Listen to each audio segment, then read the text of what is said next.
East County, Arizona Sheriff Mark Daniels, and General Justice CEO Darcy Olsen. Thank you guys for being here. Sheriff, let's focus with you first on women. Tell us the horror stories brought about by the so-called party of women and their policies on the border. Well, it's no secret, Chris, and thanks for having me on when it comes to what's going on our southwest border. The sheriffs have said this all along. It's a public safety issue, national security, and humanitarian. We see people die. In our region of the border last year, we had 181 John and Jane Does die. And these are females, males that were left behind by the cartels. We know these women are being assaulted coming up through the border by the cartels, by the smugglers, and going to stash houses where they're being victimized again. And the stats speak for themselves. The National Sheriff Association just did a survey, Chris, and it found out 68% of people feel that this administration is not doing the right thing to secure this border. And as long as we ignore it, the intellectual avoidance on this border, we're going to have public safety and humanitarian crises along this border like we're having every day. Darcy, I want to turn to you. And let me, by the way, Gen Justice, you are the CEO of Gen Justice. I flubbed that up when I was introducing you. Children are getting raped, not only on their long trek through Mexico to get to the United States, brought here by Biden and Harris's policies and the Socialist Democrats' policies.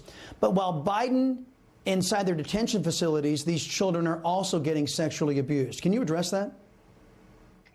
Sure. I appreciate you having me on today. And, you know, my organization is focused on foster children across the United States.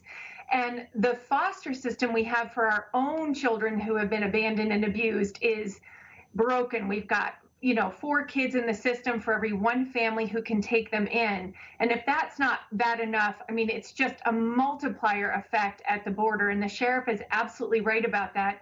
It's different being in a border state. It is an absolute crisis here. You've got 22,000 kids coming in. For a while, they were foregoing basic safety checks, fingerprint checks on the people who were watching over them. And, whether you think it's right for kids to be coming in or not, I think we all agree that there are basic humanitarian standards that children deserve. And this administration was in no way prepared to handle the influx of kids coming in, and they are not safe. Right. And by the way, Darcy, this administration's policies have served because they are paying these facilities that are set up for American foster children.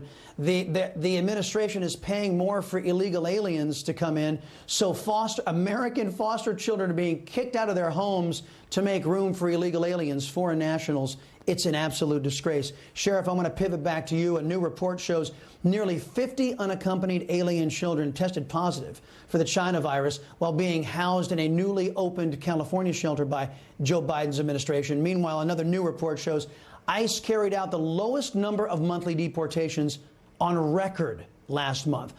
All of this as illegal border crossings are peaking at a 20-year high. When Team Biden blames climate change and then blames President Trump for their crises, are they telling the truth? Well, let me say this to you, Chris. First of all, is he's the president of the United States. He's the most powerful leader in the world. He can fix this by changing the message and changing the action.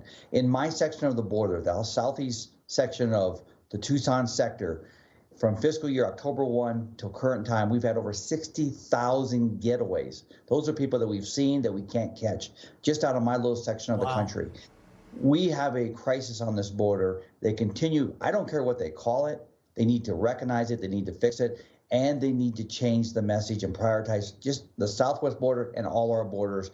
Otherwise, we're going to be a different country very soon.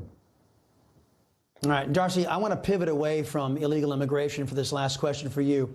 Sometimes these government agencies that are founded to help kids, they end up exceeding their mandates and wrongly attacking parents. I'll give you an example. In Texas in 2016, a parent took her lethargic 4-month-old son to the hospital. He had a small amount of bleeding on the brain. A child abuse pediatrician told Child Protective Services that the injury could have been a result of child abuse. And based on that opinion alone, and despite a pediatric neurosurgeon saying, no, it wasn't from child abuse, it was probably a result of childbirth, CPS took emergency custody of that baby anyway.